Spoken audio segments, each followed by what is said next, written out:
Mae sicrhau fod ein trigolion yn cael pob cyfle posib i ddefnyddio'r Gymraeg yn y gymuned yn bwysig i ni yng Nghyngor Gwynedd, a dyma pam ein bod ni wedi gosod Gwynedd Gymraeg fel un o'r blaenoriaethau dros y 5 mlynedd nesaf.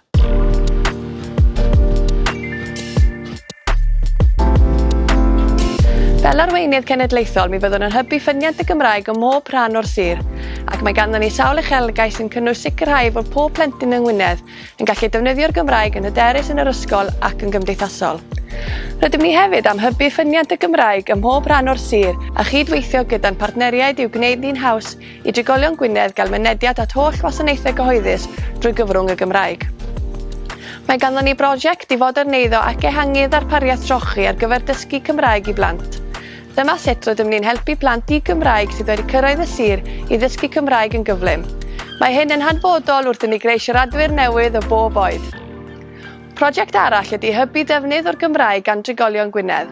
Bydd hyn yn arwain at fwy o gyfleoedd i ddefnyddio'r Gymraeg yn y gymuned a rhoi mwy o gyfleon i bobl ddefnyddio'r Gymraeg wrth ymwneud â gwasanaethau cyhoeddus.